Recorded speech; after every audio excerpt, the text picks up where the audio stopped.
The little girl heard the men speaking Albanian and warned the millionaire not to get in the car. A 7-year-old girl, a pocket recorder, and a conversation in Albanian that no one else would understand.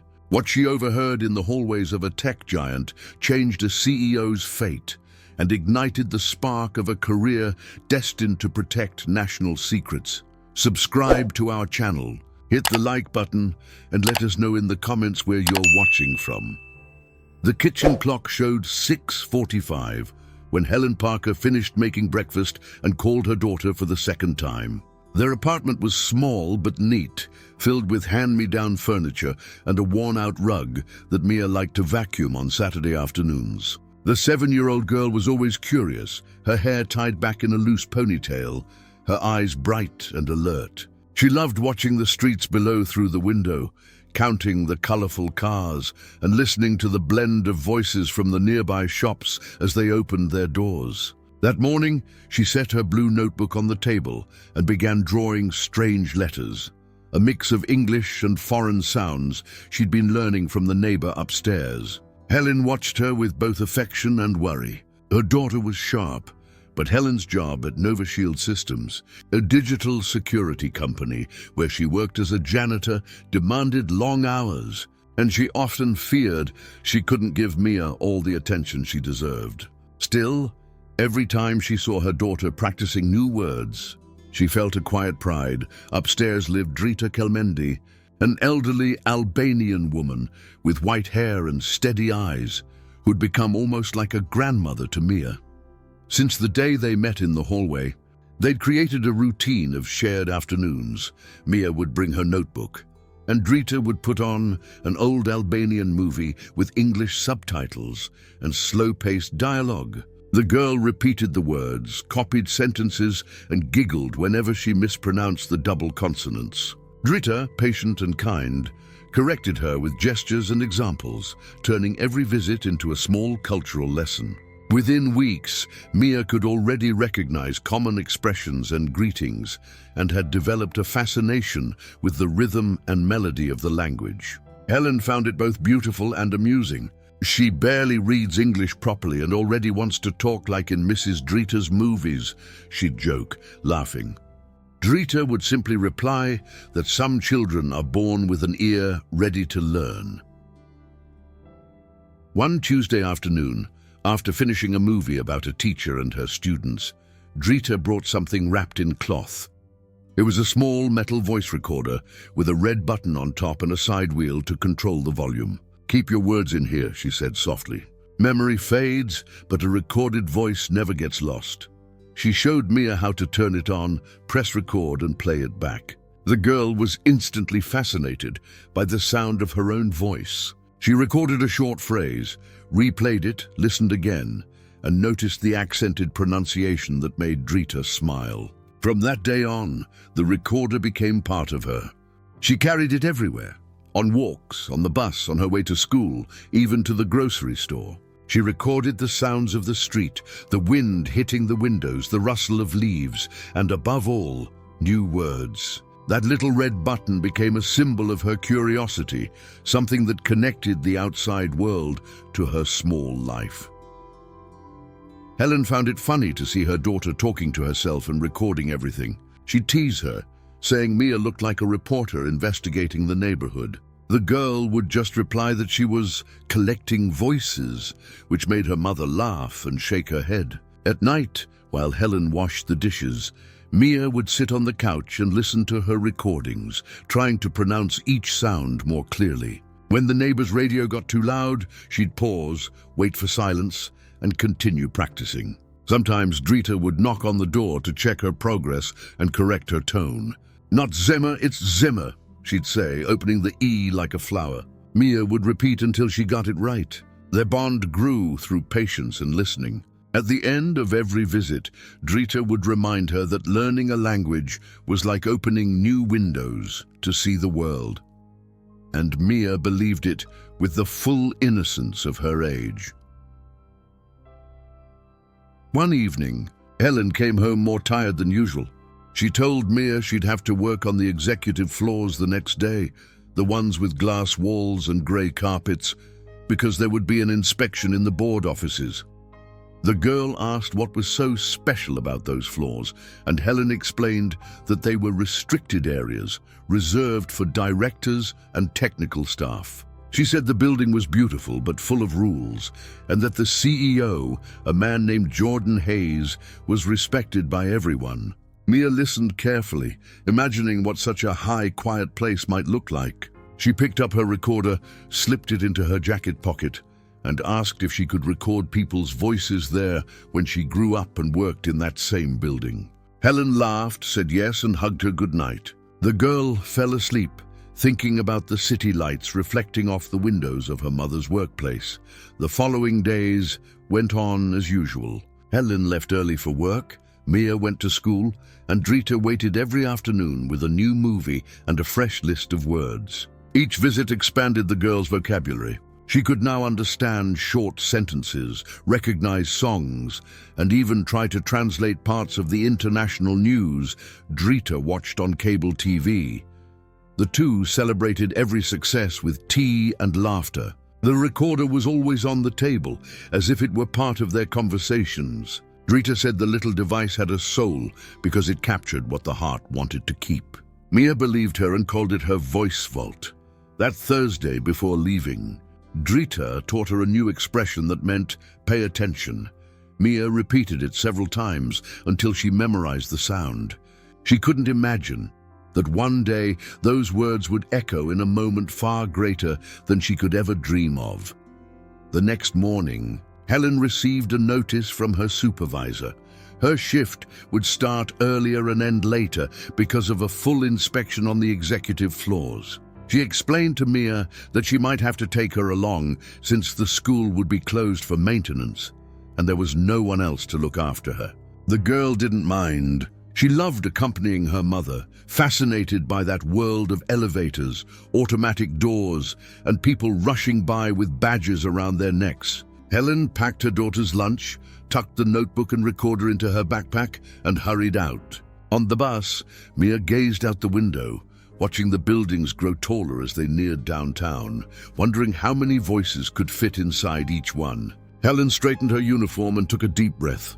For her, it was just another workday. For Mia, it would be the beginning of something she couldn't yet understand, something already quietly recording, capturing every sound, every word, like someone collecting signals from a world she was only beginning to decipher. The elevator moved slowly, its mirrored walls reflecting the light from the digital panel and the focused face of Mia, who watched the numbers climb until they stopped at 35. The floor was spacious, filled with light from wide windows that revealed Austin under a clear morning sky. Helen held her daughter's backpack in one hand and a cleaning bucket in the other, managing both with the calm precision of someone who knew the rhythm of that place by heart. The main corridor smelled of fresh disinfectant, and the constant hum of the air conditioning filled the silence. Mia walked in small steps, her eyes tracing the thick carpet and the metal plaques on each door, engraved with names and titles. They stopped at a small supply room at the end of the hall. Helen opened the door and showed her where she could stay. There was a simple table, 2 chairs, an outlet, and a narrow window. On the table, she placed a paper-wrapped sandwich and a small juice bottle. "Stay here, sweetheart. I'll be right back," she said before stepping out. Mia arranged her things neatly on the table, took out the recorder from her backpack, and turned it on. The red button lit up with a soft click. Resting her chin on her hands, she began repeating the words Drita Kelmendi had taught her the day before. Drita, Zima, Kujdes. Each syllable came out carefully, as if every one of them had its own shape. She loved the sound of Albanian, the long vowels, the way the consonants seemed to glide together. She recorded, listened, and recorded again, correcting herself with quiet determination. The distant hum of vacuum cleaners, mixed with voices drifting from the other rooms. It was a calm environment, where even footsteps seemed to fade into the carpet. Mia was completely absorbed when a different noise made her lift her head. Through the small crack in the half-open door, she saw 2 men in grey uniforms standing near the service elevator.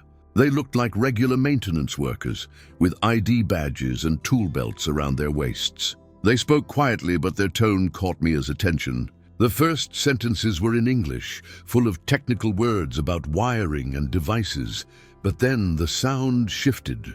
Her trained ear immediately recognized the rhythm of Albanian.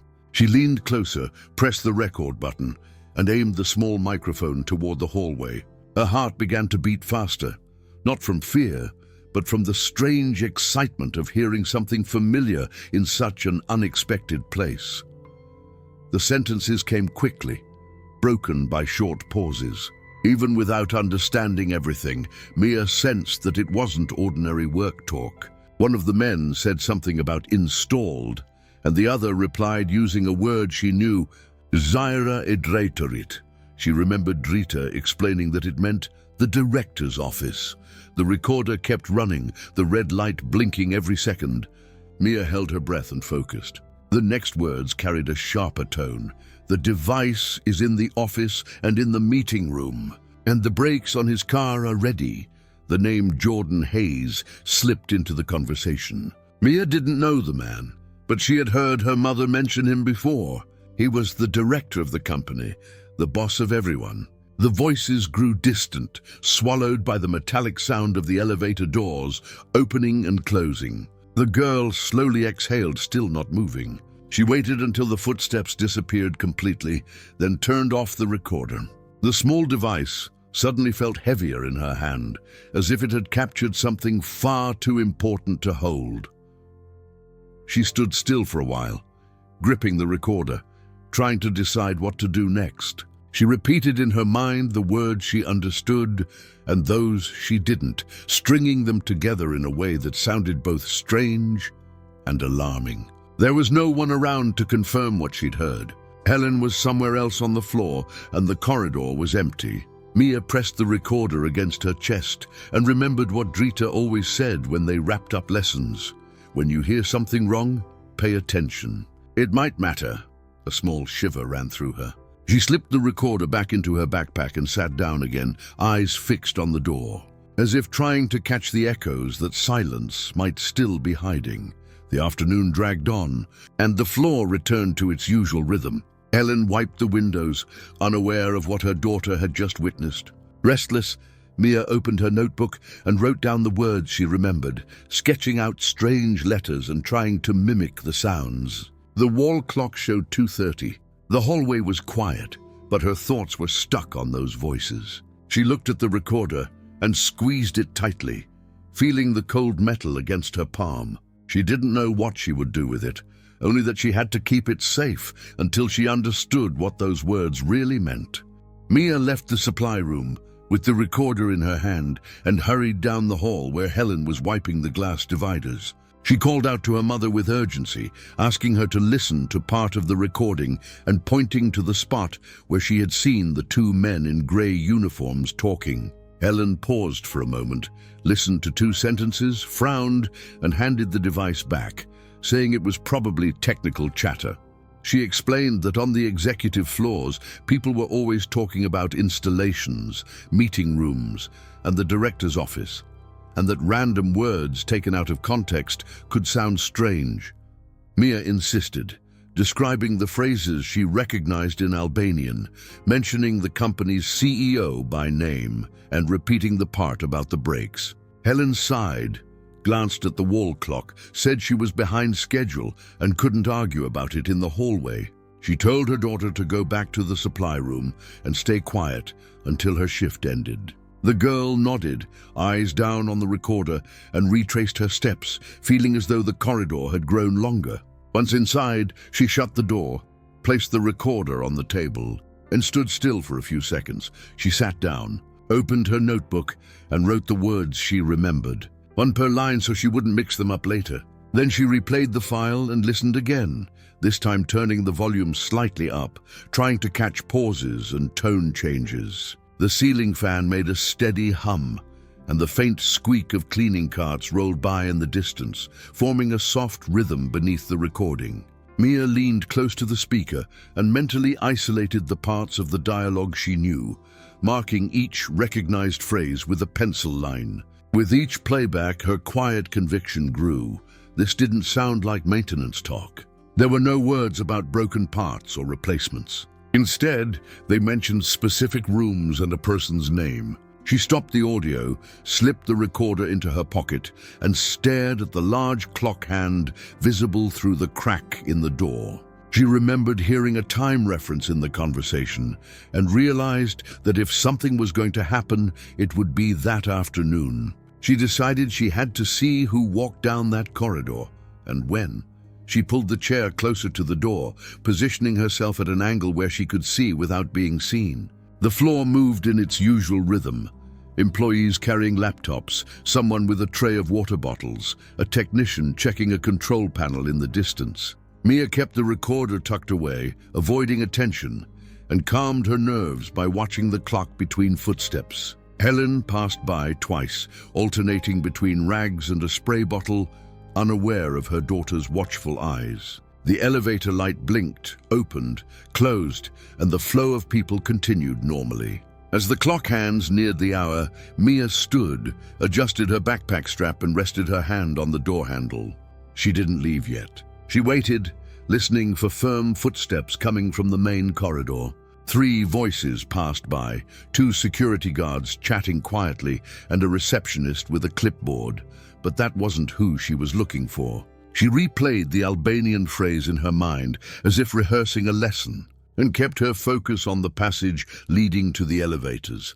At exactly 3 o'clock, the hallway fell quieter for a moment, and then a pair of polished leather shoes appeared beside a pillar, followed by the hem of a dark suit and a rigid briefcase. The man walked with steady purpose, not pausing, and the badge clipped to his jacket displayed letters Mia recognized as he approached. Jordan Hayes, Chief Executive Officer. The only formal attire on the entire floor. The girl opened the door completely and stepped out, acting on instinct. She called his name loudly, told him to wait, and warned that his car wasn't safe. 2 guards a few steps behind raised their hands to stop her, but she kept talking, repeating the warning. Hayes turned, gauging the situation, stopped within earshot, and bent slightly to hear her better. Mia pulled the recorder from her pocket, switched it on quickly, and played the file she needed, pointing the small speaker toward him. The sound of Albanian words filled the corridor. He held her gaze as the audio played. The hallway, once filled with soft background noise, seemed to slow down around them for a few seconds. Hayes motioned for the guards to step back and listen to the entire clip. The voices were sharp, fast, in a language he didn't understand. When the sound ended, he looked at the girl with confusion. "I don't know what they're saying, but this is important to you, isn't it?"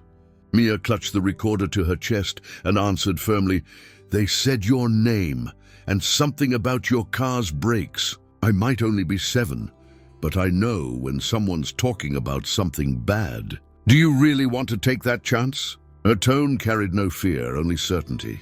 Hayes exhaled, reading the determination in her eyes, then reached for his radio. "Check my car immediately. Bring a trusted technician. I want a report as soon as possible."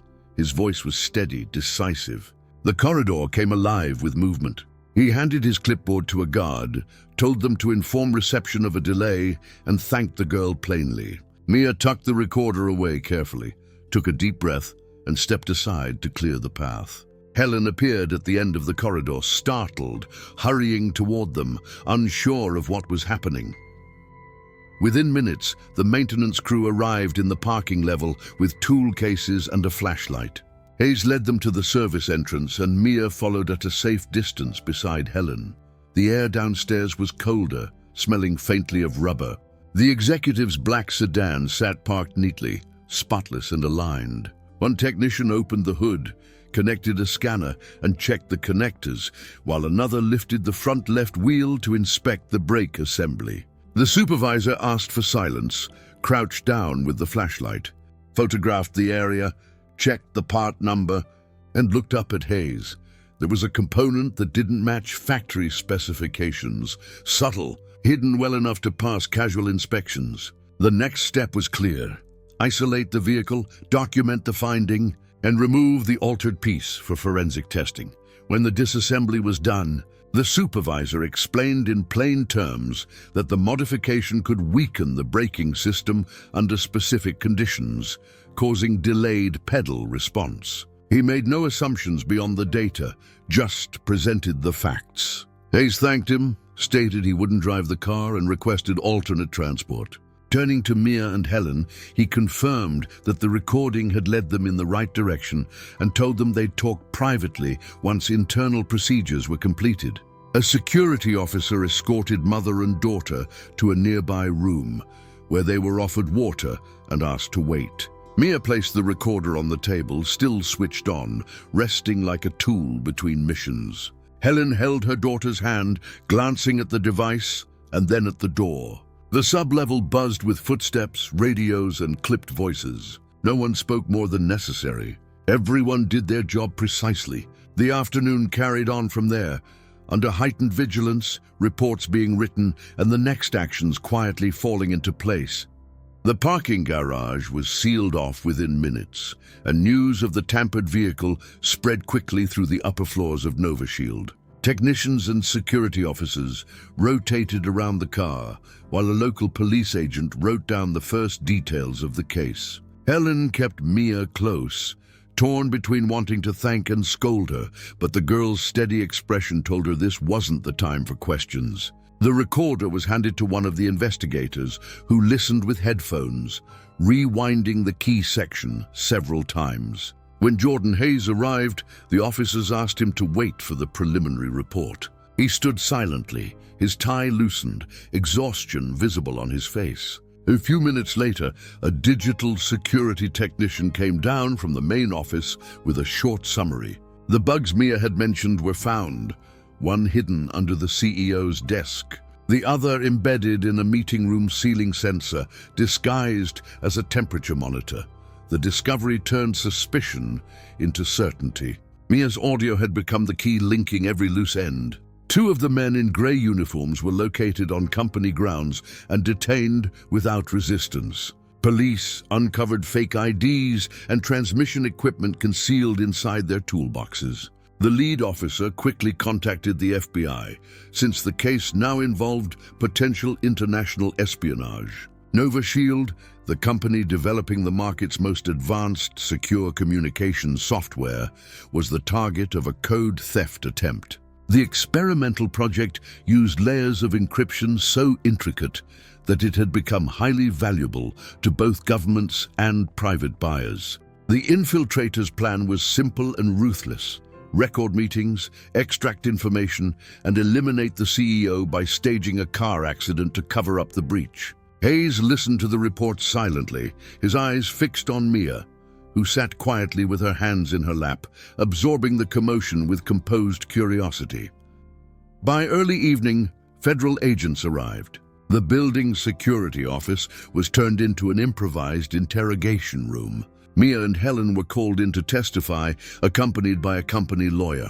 The girl sat across from Agent Alan Rivera, a cybercrime specialist, who turned on the police recorder and asked her to describe what she'd heard. Calmly, Mia recounted the events from that morning, pronouncing each Albanian word clearly and explaining what each roughly meant. Rivera took notes carefully, impressed by her accuracy and remarkable auditory memory. When he asked how she had learned the language, Mia replied that her neighbor Drita taught her for fun. The agent smiled slightly, then told the others that few adults could have recalled details with such precision. The interview lasted just over an hour and ended with formal thanks from the investigative team.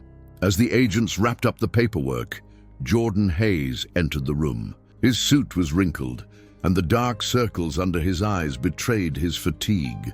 He stopped in front of Mia and simply said he owed her more than he could ever explain. The girl lowered her gaze, unsure how to respond. Helen placed a gentle hand on her daughter's shoulder, overcome with emotion. Hayes then turned to Helen and said that no security protocol could truly repay what they had done. He announced that the company would cover Mia's education through high school, including supplies, transportation, and extracurricular courses. He also confirmed that Helen would receive a permanent contract at Nova Shield, complete with full benefits and health insurance. His tone was sincere and grounded, and the promise was made official in front of the agents as part of a formal commendation.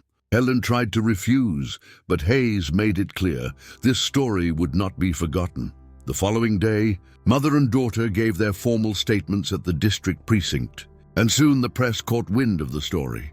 A photograph of Mia leaving the station hand in hand with her mother appeared in Austin's newspapers under bold headlines. 7-year-old girl prevents assassination. Saves CEO of cybersecurity company.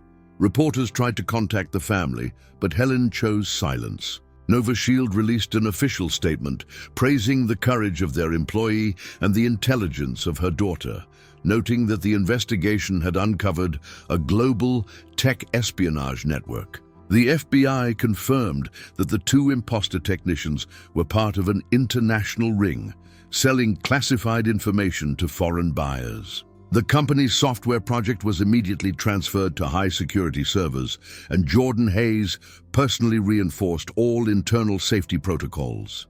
Mia returned to school as usual, unaware of the full magnitude of what had happened, content simply knowing that no one had been hurt. That same week, Helen received her new employee badge.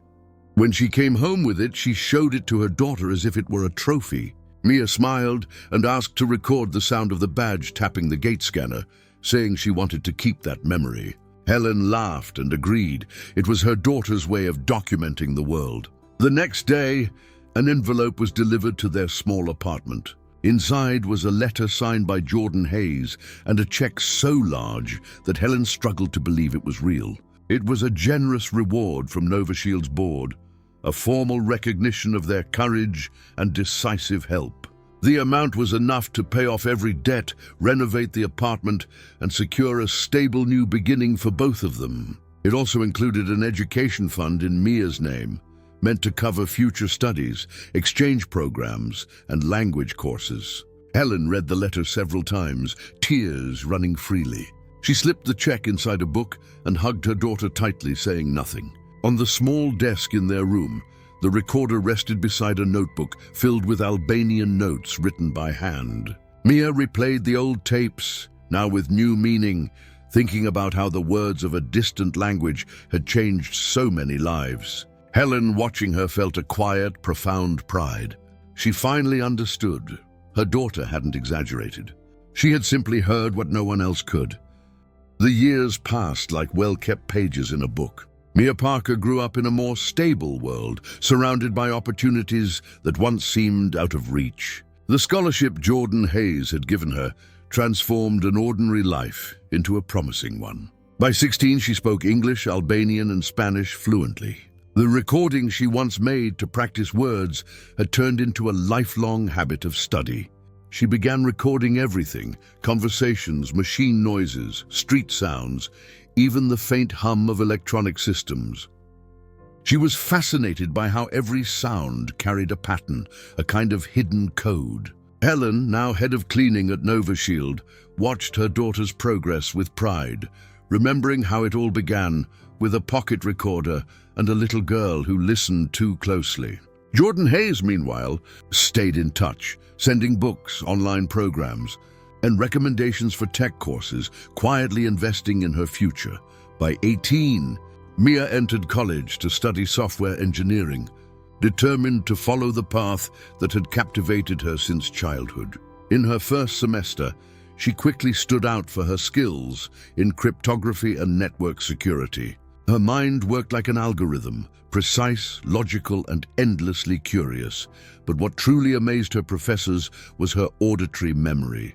She could recognize voice patterns, inflections, and accents with uncanny precision. During a lab project, she identified an error in a transmission that her classmates thought was unsolvable, explaining that the flaw wasn't in the code, but in the irregular frequency of the sound. Professors began recommending her for internships and national tech competitions. Helen followed every update with a mix of pride and nostalgia, missing the little girl who once recorded Albanian words in her bedroom, but understanding that this same curiosity was what had always guided her. In her second year, Mia received an invitation to join a summer training program at the FBI Cyber Division in Washington. The recommendation came from Alan Rivera, the same agent who had handled the Nova Shield case years earlier. He remembered the sharp young girl who had translated Albanian phrases and wanted to see what she had become. The summer internship immersed her in a world of servers, encrypted networks, and real-time cyber investigations. Mia adapted quickly, observing, writing notes, absorbing every technical detail. During briefings, Alan noticed that same focused look from years before, the kind of attention that catches what everyone else overlooks. By the end of her first week, she had already created a small script, capable of identifying voice patterns in low-quality recordings, a tool that would later be integrated into official FBI analysis software. Her connection with Jordan Hayes remained close, almost like that of a proud father and a distant daughter. They kept in touch through video calls, and he followed every milestone she achieved. Nova Shield had become a global cybersecurity leader, exporting technology to multiple countries and developing communication systems that were practically interception-proof. Jordan often said that if anyone could improve that legacy, it was Mia. He sent her archived reports to study the original software architecture, unaware that doing so would soon place her face-to-face with a dangerous echo of the past. During her third summer at the FBI program, Mia was assigned to a new case, a sophisticated cyber attack targeting Nova Shield Systems itself. The breach was so well designed that it slipped past the company's most advanced defense filters. Analysts classified the incident as professional and premeditated. Mia received the evidence package, network logs, intercepted messages, and audio captured from internal monitoring systems. She put on her headphones and began the analysis. Among metallic clicks and scrambled voices, something made her pause. A man was speaking in short, clipped phrases of technical English, but between the pauses came words from another language. The vowels were open, the rhythm uneven, and the guttural roll of the consonants struck a chord deep in her memory. She stopped, rewound, and listened again. Her blood ran cold. It was Albanian, the same accent, tone, and dragged R she had recorded when she was 7 years old. She opened an archived file from her old recordings and compared the waveforms. The phonetic pattern matched perfectly. The same organization that had once tried to destroy Nova Shield was back, now operating in the shadows of cyberspace, attempting to reclaim the project they had failed to steal. She sat quietly for several minutes, staring at the screen, feeling the weight of the connection. Then she began to work, noting the origin codes, tracing IP addresses, cross-referencing data with FBI databases. The digital trail led to foreign servers registered under shell companies, the kind of network the Bureau classified as ghost infrastructure. Mia compiled a detailed report and handed it to Alan Rivera before leaving for the night. He read it carefully, looked up, and asked if she was sure about the language. Mia replied, with the same confidence she had shown years before, "These voices don't leave your head.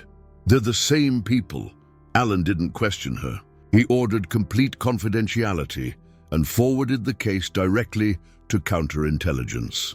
That evening, as Mia stepped out of the building, the lights of the city shimmered against the glass towers. She felt her heart race. The past had found its way back into her world.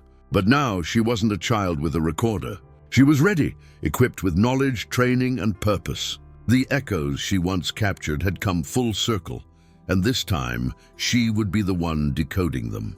Dawn broke over Washington with a sharp chill that marked the beginning of a new mission. Inside the glass headquarters of the FBI Cyber Division, Mia Parker walked through the corridors with steady steps and an alert gaze. The badge on her chest now bore a new title, Special Agent. Years of study, internships, and fieldwork had led her there, and her specialty was unmistakable: linguistic decoding and digital espionage tracking.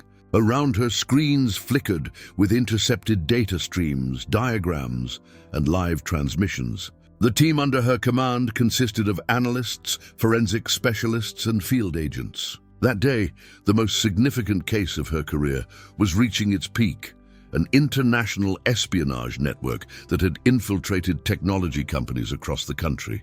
The trail led back to Austin, Texas, the very place where her story had begun, inside the building that had since become a symbol of innovation and security, Nova Shield Systems.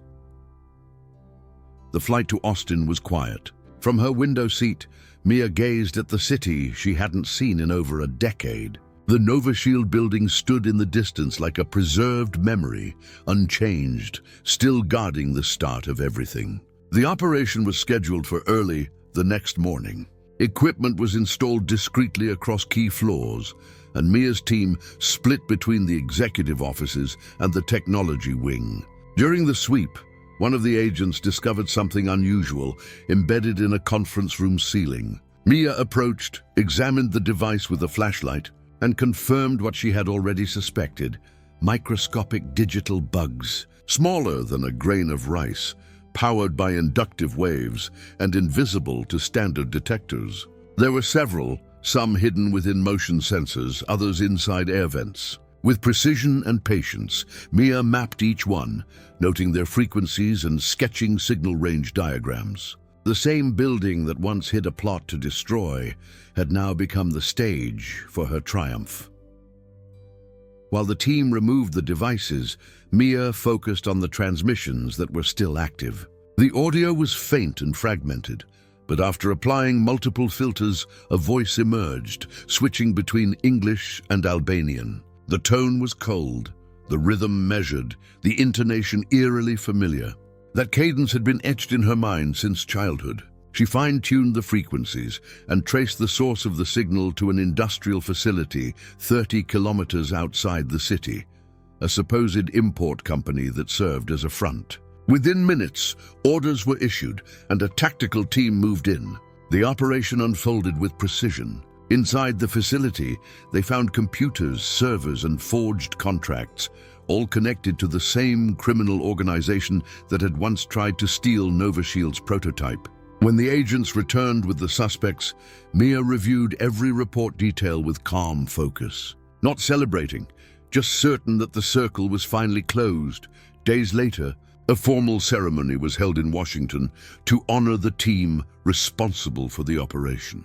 The FBI auditorium was filled with officials, agents, and representatives from major tech companies. The Bureau's director took the stage and called Mia Parker's name, highlighting her outstanding contribution to national security. She walked up the steps slowly, holding the speech she had written the night before. The audience fell silent. Her voice, when she began to speak, was steady and clear. Years ago, a woman taught me that understanding what others overlook can change destinies. She was my neighbor, spoke with a strong accent, and taught me words in Albanian that I thought were just beautiful, without realizing that one day those words would save lives. The silence broke into long, heartfelt applause. Under the bright lights and camera flashes, Mia felt the same warmth in her chest she had felt at 7 years old, holding a little recorder and trying to make sense of the world through sound. That night, after the ceremony, Mia drove to a quiet neighborhood on the outskirts of Austin. The small house where Drita Kelmendi lived looked exactly the same. White curtains, flower pots on the porch, the same peaceful stillness. The elderly woman, now in her 80s, opened the door slowly, surprised to see the young woman standing there in a tailored suit with calm, kind eyes. "Mia?" she asked, her voice frail but bright. Mia smiled and stepped forward, taking the woman's wrinkled hands in hers. "I came to thank you. You were the one who taught me the language that changed everything. If I know how to listen, it's because you taught me how." Drita smiled, her eyes glistening with tears. They sat together at the kitchen table, talking for hours, about old memories, words, and the quiet between them. When Mia finally left, she placed a small digital recorder on the table, a gift for the woman who had given her the rarest gift of all, the ability to hear beyond sound. Back at her hotel, Mia opened her laptop, connected the small recorder she always carried, and started a new file. The screen's light reflected her face, the face of a woman who finally understood the meaning behind every noise, every spoken word, every silence. She opened her diary and wrote carefully and deliberately, I didn't save anyone by chance. I just listened closely. Sometimes the difference between danger and salvation lies in a single word, spoken in the right language, at the right moment. Then she pressed the red button on the recorder and let the sound of the wind through the window fill the room. It was the same sound she had heard as a child, only now she finally understood what it was saying. The end. So what did you think of this story? Don't forget to like the video and subscribe to the channel to keep enjoying stories like this one. See you next time.